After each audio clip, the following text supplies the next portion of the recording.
We are here today to mark an important milestone in the city's response to the overdose crisis using funds from the National Opioid Settlement.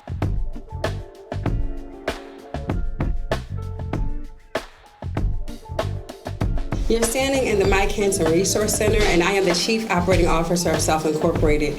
Earlier this year, the city announced a spending plan for the first $20 million from the settlement towards innovative crisis response strategies. From citywide initiatives to neighborhood investments, our goal is to address the individual and community impacts of opioid misuse and provide impacted communities with essential resources for healing and recovery. We are here in response to the terrifying hold that the overdose crisis continues to have on our city and the years of compounding grief and trauma experienced by communities across Philadelphia. Across the country, communities like ours continue to suffer the devastating effects of a crisis fueled by greed, indifference, and malpractice. It is only right that the settlement funds from the companies at fault are going directly towards healing the communities who have borne the brunt of the overdose crisis. The City of Philadelphia is pleased to announce the $1.9 million grant awards to 27 community organizations for the first round of the Overdose Prevention and Community Healing Fund, dedicated to communities and neighborhoods hardest hit by the overdose crisis in Philadelphia, like North Philadelphia and Kensington.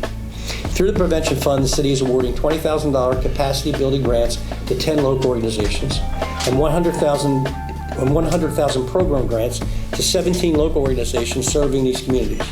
And for us at Scattergood, we really believe that this process is critical to the kind of disruption that needs to happen in the way we traditionally have done business around engaging with communities. I think this project really epitomizes the city's desire to put the dollars into the hands of affected communities and to people that know best about what their community needs. However, we must recognize that more work needs to be done.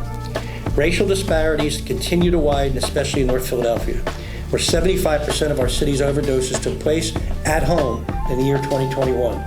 And Black Philadelphians aged 55 to 64 experienced more unintentional overdose deaths than any other racial or ethnic group in the city.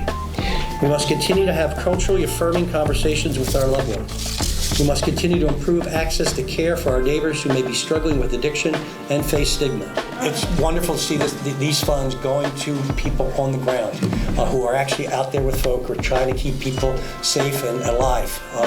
And I think that's the most important part. I always tell people who complain about things that we may want to put in a neighborhood here or there so that we can help people recover if they're alive. Once they're gone, we cannot have them rehabilitated, we can't have them back.